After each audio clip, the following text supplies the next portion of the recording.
Hello friends, welcome back once again. Friends, पिछले class में हमने आपको बताया था आबादी के बारे में, अर्थात कि पॉपुलेशन के बारे में। आबादी किसे कहेंगे और आबादी को प्रभावित करने वाले कारकों के बारे में आज की क्लास में डिस्कस करेंगे। ठीक है, अर्थात क्या आज का टॉपिक हमारा होगा कि आबादी को प्रभावित करने वाले कारक को प्रभावित प्रभावित करने वाले कारक कि कौन कौन से कारक होंगे जो आबादी को प्रभावित करेंगे, जिनसे पूरी आबादी प्रभावित होगी। वो कौन कौन से कारक है, इनके बारे में आज हम लोग डिस्कस करने वाले हैं। तो बात यह आती है कि आबादी को प्रभावित कौन कर सकता है, आबादी प्रभावित कैसे हो सकती है, यानी आबादी प्रभावित कैसे होगी। तो आबादी को प्रभावित करने के बहुत सारे कारण हो सकते हैं। जैसे मान लीजिए कि अगर एक पौधा है, मान लीजिए पौधा है, अब पौधा के बगल में एक और बिल्कुल पास में एक और पौधा आ गया। ठीक है, अब इनकी स्पेस बिल्कुल कम है, तो इनको वृद्धि करने में एक पौधे को दूसरे पौधे के बिल्कुल करीब होने के कारण वृद्धि और विकास में कमी आ जाएगी। वृद्धि और विकास में कमी आ जाएगी। इनकी हाइट जो होगी, ऊंचाई होगी, कम बढ़ेगी। इनकी पोषक तत्व तो कम मिलेगी, पोषकता कम मिलेगी, पोषकता में कमी आएगी। तो इस तरह से देखा जाए तो दो पौधे अगर पास हो तो उनमें अगर प्रभाव पड़ सकता है, तो फिर एक क्षेत्र के अंदर एक से ज्यादा अगर प्रजाति रहती हो तो क्या उसको प्रभाव नहीं पड़ेगा? तो बिल्कुल प्रभाव पड़ेगा। एक एग्जांपल के तौर पे और देखिए आप, जैसे हम बात कर लेते हैं, जैसे मान लीजिए कि एक जंगल का इलाका है। ध्यान से समझिए, अगर ये बातें समझ में आ गई तो आसानी से आपको समझ में आ जाएगा। मान लीजिए कि पूरा इलाका क्या आपका फॉरेस्ट एरिया है, पूरी की पूरी फॉरेस्ट एरिया है, अर्थात कि पूरी की पूरी जंगल है। इस जंगल के अंदर अलग अलग प्रकार के जीव इसके अंदर पाए जाते हैं। ठीक है, अलग अलग तरह के जीव पेड़ पौधे पाए जाते हैं। मान लीजिए कि इसमें मान लीजिए कि आपका बाघ भी है, हिरन भी है, हिरन भी है, पेड़ पौधे भी है, पेड़ पौधे भी है। ठीक है, मान लीजिए कि ये तीन कैटेगरी की आपकी जीव जो है यहां पर पाया जा रहा है इस फॉरेस्ट में, इस जंगल में। इस तीन कैटेगरी के जीव अवेलेबल है। ठीक है, ये हमें पता चल गया कि ये तीन कैटेगरी यहां पर अवेलेबल है। अब जरा सोचिए कि मान लीजिए कि यहां पर हिरन की जनसंख्या पे हम बात कर लेते हैं। हिरन की अगर आबादी अधिक हो जाए, हिरन की आबादी क्या हो जाए, अधिक हो जाए, यहां पर हिरन अधिक हो जाए, एक केस ले रहे हैं हम कि हिरन की आबादी क्या हो जाए कि अधिक हो जाए। तो जरा सोच के देखिए कि पहले केस में अगर हिरन अधिक हो जाए तो क्या प्रभाव पड़ेगा, क्या संतुलन बिगड़ेगा, क्या आबादी प्रभावित होगी इनसे? तो बिल्कुल होगी। देखिए कैसे जाए प्रभावित होगी। हिरन अधिक होगा तो बताइए पेड़ पौधों की संख्या घटेगी या बढ़ेगी? पेड़ पौधों की संख्या घटेगी, क्योंकि ये ज्यादा से ज्यादा घास, ज्यादा से ज्यादा छोटे पौधों को खाएंगे, तो जिनके वजह से पेड़ पौधों की जो आयु होगी कम होगी, पेड़ पौधों का विकास कम होगा, नए पौधे कम बनेंगे। तो बताइए एक की आबादी बढ़ने से दूसरे की आबादी में वृद्धि घटी कि नहीं, दूसरे की आबादी प्रभावित हुई कि नहीं? तो समस्या उत्पन्न हो गई। उसके बाद क्या, अगर ये पहला केस था, अगर हम दूसरा केस ले लें कि अगर हम कह दें कि बाघ की जनसंख्या अधिक हो, किसकी जनसंख्या हो जाए, बाघ की संख्या अधिक हो जाए, बाघ की संख्या अधिक हो जाए, तो क्या प्रभाव पड़ेगा भाई? तो बाघ की संख्या अधिक हो जाएगी तो ये हिरन को खा जाएगी। अब हिरन को ज्यादा खा जाएगी तो हिरन का आपका लगभग अस्तित्व तो खतरे में पड़ जाएगा। फिर जब हिरन की खतरे में पड़ेगा तो उससे आपका क्या होगा, पेड़ पौधे का क्षय कम हो जाएगा, तो पेड़ पौधों का आकृति ज्यादा बढ़ जाएगा, पेड़ पौधे का विकास ज्यादा हो जाएगा। मतलब क्या, एक प्रभावित होगा तो उसके चलते अगला केस भी प्रभावित हो जाएगा। ये कंफर्म नहीं होगा कि आप किसका बढ़ रहा है तो दूसरा प्रभावित नहीं होगा, ऐसा कुछ भी नहीं है। एक भी अगर प्रभावित होगा तो दूसरा भी प्रभावित हो जाएगा। क्लियर है आप लोगों को? तो इस तरह से अगर देखा जाए तो ये सभी के सभी केसेस एक दूसरे से कनेक्टेड है। मतलब कि आबादी को प्रभावित करने वाले कारक, ये तो मैंने जैविक कारक बताया। हमने क्या बताया आपको, जैविक कारक। कुछ ऐसे भी कारक होते हैं जो अजैविक कारक है, जैसे मान लीजिए किसी क्षेत्र में धूप ही कम उग रहा है, किसी क्षेत्र में बाढ़ ही ज्यादा आ गया, किसी क्षेत्र में हवा की कमी हो गई, किसी क्षेत्र में सूर्य की प्रकाश प्रॉपर तरीके से नहीं पहुंच रही है। मान लीजिए कि आपका बिल्कुल किस एरिया में चले जाइए, आप पोलर रीजन में, ध्रुवीय प्रदेशों में चले जाइए, तो फिर प्रभावित होगी ना। अर्थात क्या, जैविक कारक के अलावा अजैविक भी कुछ कारक है जिनसे पूरा का पूरा आबादी प्रभावित होगा। चलिए हम आबादी को प्रभावित करने वाले कारकों को एक एक करके समझने की कोशिश करते हैं। तो हम लोग डिस्कस करेंगे प्रभावित करने वाले इनके कारकों के बारे में। तो मैंने कारक बताया कि कारक मुख्य रूप से अगर बांटेंगे हम लोग तो कितने भागों में बांट सकते हैं, तो 2 भागों में हम लोग बांट सकते हैं। किन किन 2 भागों में बांट सकते हैं, तो पहला भाग हमारा होगा जैविक कारक। पहला भाग क्या होगा हमारा, जैविक कारक, ठीक है, जैविक कारक। तो अगर हम दूसरे पार्ट की बात करेंगे तो बताइए जरा दूसरा पार्ट कौन सा होगा, तो दूसरा पार्ट हमारा होगा अजैविक कारक, राइट। अर्थात कि जैविक कारक और अजैविक कारक 2 पार्ट होंगे। अगर हम लोग बात करें जैविक कारक की, कि जैविक कारक हमें अर्थात कि हमारी आबादी को कैसे प्रभावित करेगी, जैविक कारक। तो जैविक कारक के प्रभावित करने के फॉर्म को अगर हम देखें तो हमारा कंडीशन अलग अलग फॉर्म में होगा। कैसे प्रभावित करेगा, तो सबसे पहला नंबर अगर जैविक कारक के अंदर बात कीजिएगा तो जीवों के बीच में परस्पर संबंध को लेकर यह पहली समस्या होती है जैविक कारक में। जीवों के बीच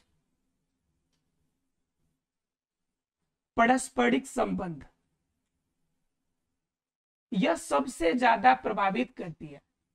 अब बात होती है कि जीवों के बीच परस्परिक संबंध जैविक कारक में प्रभावित कैसे करेगी, तो कह रहा है कि जीवों के बीच में परस्परिक संबंध को देखिएगा तो ये भी अलग अलग प्रकार के होते हैं। ये भी क्या होते हैं, अलग अलग प्रकार के होते हैं। एक क्या होता है कि आपको पता है कि परजीवी होता है, एक क्या होता है भाई, परजीवी। दूसरा क्या होता है, सहजीवी। ये तो जानते हैं आप लोग कि एक परजीवी होता है, सहजीवी होता है। एक और होता है जिसे हम लोग अधिपादप कहते हैं। क्या कहते हैं, अधिपादप कहते हैं। अब समझने की कोशिश करते हैं कि ये तीनों तरीके से पारस्परिक संबंध कैसे होता है और तीनों के माध्यम से यह जो हमारी आबादी होगी वह प्रभावित कैसे होगी। पहले जानते हैं अधिपादप। तो अधिपादप का मतलब होता है कि आधा, अधि का मतलब आधा और पादप का मतलब पौधा, जिनका आधा शरीर का निर्भरता किस पर हो, पौधा पर हो। यानी कि आधा का आधे आध का निर्भरता पौधे पर हो, तो उसे हम लोग कहते हैं अधिपादप। अब आप सोच रहे होंगे कि आधा निर्भरता का क्या मतलब, आधा निर्भरता वाला पौधा का क्या मतलब। तो आधा निर्भरता वाला पौधा का मतलब है कि जैसे देखिए इसके अंदर भी 2 प्रकार के आपके क्या मिलेंगे, पौधे मिलेंगे। इसके अंदर भी 2 प्रकार के जो अधिपादप तरीके से रहते हैं, ठीक है। यानी कि आधा पौधे के रूप में, आधा पौधे के रूप में मतलब 2 चीज आपको जरूरत होती है एक जीव को जीवित रहने के लिए, तो 2 में से एक ही चीज लेगा, वो एक ही चीज पर निर्भर रहेगा, वह जिस पौधे के संपर्क में रहे, और एक चीज वो स्वतंत्र रूप से लेगा। तो उस कंडीशन में अधिपादप कहलाएगा ना। जैसे मान लीजिए कोई पौधा है और वह किसी अन्य पौधे पर आपका है जीवित, लेकिन उस पौधे पर सिर्फ रहता है और भोजन कहीं बाहर से होटल में खाता है, तो वह क्या कहलाएगा, अधिपादप कहलाएगा। अगर किसी से भोजन प्राप्त करता है तो रहता कहीं और है, तो भी क्या कहलाएगा, अधिपादप कहलाएगा। अधिपादप का मतलब कि आधे आध काम करना, 50% आप पे डिपेंड होंगे और 50% किसी और पे डिपेंड होंगे, और दोनों के आपका एक साथ में मिलकर तब वो अपनी जिंदगी का गुजर बसर करेंगे। देखिए चलिए देखते हैं कि अधिपादप के अंदर कितने प्रकार के जीव होते हैं। तो अधिपादप के अंदर भी अगर पौधों की बात कीजिएगा तो अधिपादप में भी पौधे 2 तरह के मिलेंगे हमें। कितने तरह के पौधे मिलेंगे, 2 प्रकार के। पहला पौधा मिलेगा जो कैसा हो, जो आपके टहनी अर्थात की शाखा पर हो, किस पर होगा, शाखा पर होगा। और एक ऐसा होगा जो पूरी तरह से पूरी उनकी बॉडी होगी वह शाखा पे नहीं होगी बल्कि लटकती हुई हवा में आपकी तैरती हुई नजर आएगी। ठीक है, यानी कि लटकती हुई रहेगी। अब दो प्रकार की आपकी किसके अंदर आएंगी, अधिपादप के अंदर आएगी। तो जो लटकती जो शाखा पर रहेगी मतलब कि पेड़ पौधे की शाखा के ऊपर जो पाई जाएगी तो यह आपका सिर्फ इसके ऊपर रहेगी, लेकिन भोजन क्या होगी, ये बाहर से लेगी। भोजन कहां से लेगी, बाहर से लेगी। अब सोच रहे होंगे कि जब इसके टहनी पर है तो ये भोजन बाहर से कैसे लेगा, ये भोजन बाहर से कैसे लेगा। तो कंडीशन क्या होता है कि जिस ये टहनी पे रहेगा वह आपका टहनी हो सकता है कि मृत अवस्था में हो और इसके ऊपर क्या हो, मिट्टी का छोटा सा आपका टुकड़ा हो और इस मिट्टी वाले हिस्से से यह नया पौधा निकला हो और जो यहां पर मिट्टी है इस मिट्टी से ही यह जल ले लेगा, यहीं से क्या कर लेगा, खनिज लवण ले लेगा और अपना गुजर बसर करेगा। तो बताइए यह भोजन क्या इस टहनी से लिया, क्या इस शाखा से प्राप्त किया क्या, तो बिल्कुल भी नहीं, सिर्फ इस पे रह रहा है ये। तो कंडीशन यही होती है कि इनके अंदर क्या होगा कि भोजन बाहर से करेगा लेकिन इस पर आवास जो है वह पौधे पे प्राप्त करेगा। तो इसे हम लोग क्या कहते हैं, इसे हम लोग कहते हैं अधिपादप। ये शाखा पे रहने वाला हो गया। और एक होता है कि लटकते हुए, तो लटकते हुए में आप लोग देखे होंगे अमड़ बेल को, क्या देखा होगा आप लोगों ने, अमड़ बेल, अमड़ बेल देखे होंगे जिसकी सिर्फ लत्तर होती है। तो ये क्या करेगी, ये पौधे पर रहेगी लेकिन भोजन प्राप्त वह हवा से जो आपका सॉरी जो जल के कण मिलते हैं ना उनसे अपना भोजन वो कंप्लीट करता है, वह पौधे पर डिपेंड नहीं रहता है। तो क्लियर हो गया आप लोग को, अर्थात कि अधिपादप के अंदर वैसे दो प्रकार के पौधे आते हैं जो एक दूसरे के संपर्क में रहेंगे लेकिन सिर्फ आधे आध उन पर निर्भर रहेंगे, मतलब आवास प्राप्त करेंगे लेकिन भोजन वह बाहर से या अलग तरीके से प्राप्त करेंगे। क्लियर है आप लोग को, यानी कि अगर भोजन की निर्भरता भी इस पर होती तो पूरी तरह से यह परजीवी का कंडीशन हो जाता, लेकिन परजीवी का कंडीशन नहीं है, यह अधिपादप का कंडीशन है। मतलब क्या, 50% कार्य वह उस पौधे पे रह के करेगा और 50% पार्ट वह बाहर से अपने सेवाओं को, अपनी आवश्यकताओं को पूर्ति करेगा। क्लियर है आप लोग को। उसके बाद क्या आती है, उसके बाद अगर ये क्लियर हो गया तब हम लोग जानेंगे परजीवी के बारे में।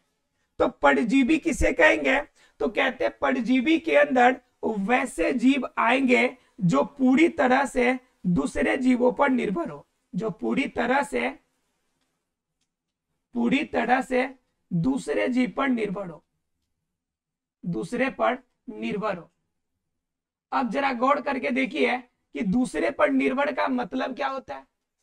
दूसरे पर निर्भर होने का मतलब है जहां पर ये रहेगा परजीवी उसको फायदा हो चाहे नहीं हो, लेकिन जो रह रहा है उसको फायदा होगा। जैसे मान लीजिए कोई पौधा है और वह दूसरे पौधे पर रह रहा है, तो दूसरे पौधे पर रहने के कारण क्या होगा, जैसे मान लीजिए नॉर्मली अगर जिंदा पेड़ है और उनके टहनी पर एक और पेड़ अगर लग गया तो बताइए उसकी भोजन की आवश्यकता जो होगी उसको पूरा कौन करेगा, तो वह जिस पौधे पे वही पूरा करेगा। जरा देखिए ध्यान से इसे, मान लीजिए कि यह पौधे की टहनी है, यह मान लीजिए पौधा का हिस्सा है, ठीक है। अब क्या है कि यहां पर एक और आपका पौधा निकल गया, क्लियर। अब यहां पे पौधा निकलने के कारण क्या हो गया बात कि बताइए कि यहां पे जो भोजन चाहिए इसको, भोजन, ये भोजन कहां से प्राप्त करेगा, तो भोजन इसी माध्यम से तो करेगा, अर्थात कि पौधा जो लेके आएगा इसी से करेगा भोजन भी और रहेगा। अब प्लस में आवास, ये रह कहां रहा है, तो इसी के ऊपर, अर्थात कि भोजन और आवास दोनों के दोनों इस पौधे से प्राप्त करेगा। तो यह पूरी तरह से अपनी पूर्ति इस पौधे के माध्यम से कर रहा है, तो पूरी तरह से आश्रय जो होगा इसी पौधे के ऊपर होगा, यानी पूर्णतः यह आश्रित होगा, ठीक है। और जब यह आश्रित होगा पूरी तरह से तो यह कहलाता है परजीवी, मतलब दूसरे जीवों पर निर्भर रहने वाला, इसे क्या कहते हैं हम लोग, परजीवी। इसे क्या कहेंगे, परजीवी कहेंगे, अर्थात कि दूसरे जीवों पर निर्भर रहने वाला जीव। अब परजीवी अगर हम इसे कह भी दिए और भोजन और आवास हमें समझ में भी आ गया कि भोजन और आवास दोनों इनसे ही प्राप्त किया और यह परजीवी है, तो क्या इस पौधे को भी इससे कुछ फायदा होगा क्या? तो इनसे मान लीजिए इस पौधे पर एक और पौधा उग गया है, तो इसके जो आपका नीचे वाला पौधा है इसको कोई भी फायदा नहीं होता, मतलब इसमें एक तरफा फायदा होता है। जो परजीवी होगा जो उस पर रहेगा सिर्फ उसी को फायदा होगा, लेकिन जिस पौधे से वह कनेक्ट होगा उस पौधे को कोई भी फायदा सामान्य रूप से नहीं होगा। तो वह कंडीशन क्या कहलाएगा, वह कंडीशन कहलाएगा परजीवी का। क्लियर है आप लोग को, यानी परजीवी का कंडीशन। उसके बाद आता है चौथा कंडीशन, तीसरा कंडीशन सहजीवी का। तो सहजीवी क्या होगा कि सहजीवी क्या होती है, एक अन्योन्य क्रिया होती है। कौन सी क्रिया होती है, अन्योन्य क्रिया। मतलब क्या, यह क्या करेगा, क्रियाओं को अदला बदली करेगा।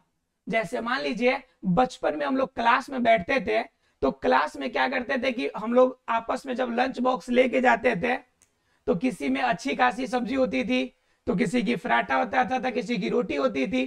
तो क्या होते थे कि हम लोग आपस में एक दूसरे से मिल बांट के खाते थे। मेरी रोटी तुम खा लो, मैं तुम्हारा एक पराठा खा लूंगा, मेरी सब्जी अच्छी है तो मेरी सब्जी ले लो, तुम अपनी सब्जी थोड़ी सी दे दो। तो यह जो अदला बदली करते थे इसमें क्या होता था कि आपको भी फायदा होता था और जो दे रहा उसको भी फायदा है।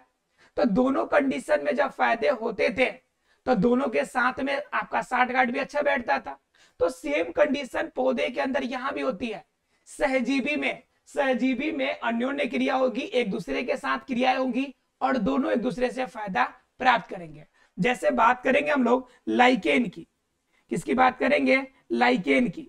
तो लाइकेन के अंदर क्या मिलेगा हमें, लाइकेन के अंदर दो चीजें हमें देखने को मिलती है। एक तो मिलती है आपको शैवाल, एक क्या देखने को मिलती है हमें, शैवाल देखने को मिलती है। और दूसरा क्या देखने को मिलती है हमें, तो कवक। दूसरा क्या देखने को मिलती है, कवक। ये दोनों एक दूसरे के साथ रहेंगे।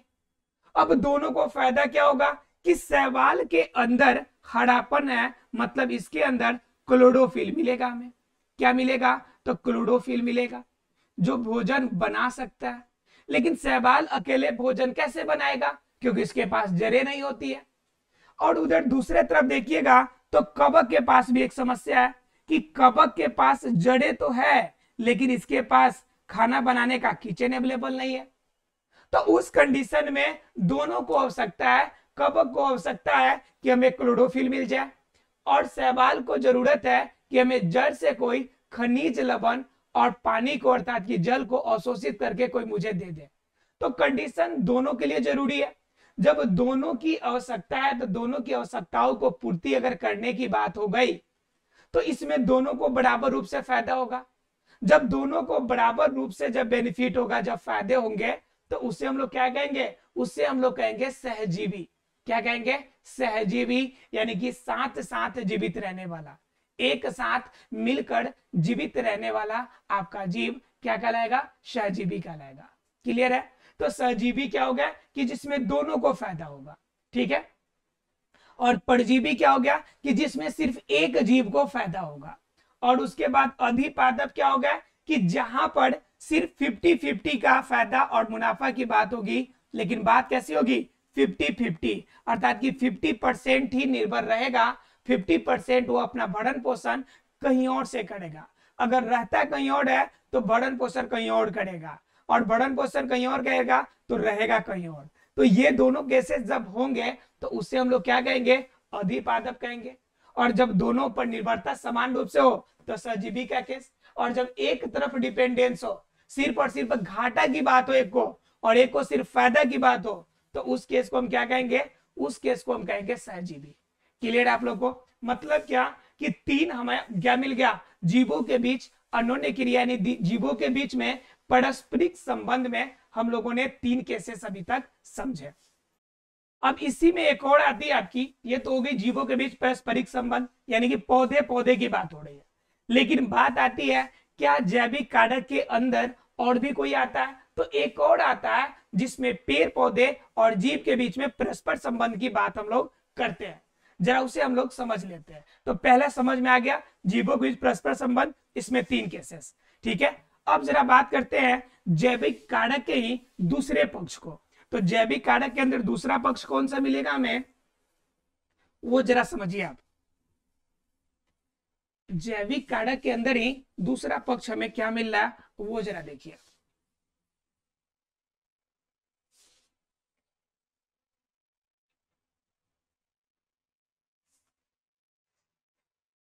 दूसरा पक्ष क्या है इसके अंदर, जैविक कारक में दूसरा पक्ष कि जीवों और पौधों के बीच में संबंध। इसमें क्या है दूसरा कारक, जीवों और पौधों के बीच में संबंध, पौधों के बीच संबंध। क्लियर है? अब जीवों और पौधों के बीच में क्या संबंध होंगे, जो 2 जीव होंगे और पौधे होंगे उनके बीच में कैसे संबंध बनेंगे, इनके बारे में हम लोग जानेंगे।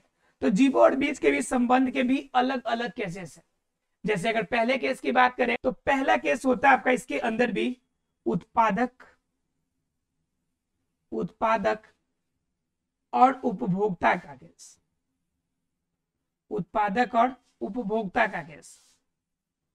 तो उत्पादक क्या आ जाएंगे, जितने भी आपके पेड़ पौधे होंगे, पेड़ पौधा होगा, ये सभी उत्पादक हो जाएंगे। और जितने भी आपके इसके अलावा, पेड़ पौधा के अलावा जिनमें क्लोरोफिल वगैरह नहीं पाया जाएगा, जितने भी जीव जंतु बच जाएंगे, जीव और जंतु सभी के सभी क्या हो जाएंगे, ये सभी के सभी उपभोक्ता हो जाएंगे। अगर एक केस प्रभावित होगा, अगर उपभोक्ता की जनसंख्या ज्यादा होगी तो पेड़ पौधों की कमी हो जाएगी, और पेड़ पौधे अगर जनसंख्या अगर प्रभावित हो जाएगी तो इनडायरेक्टली हम भी प्रभावित हो जाएंगे।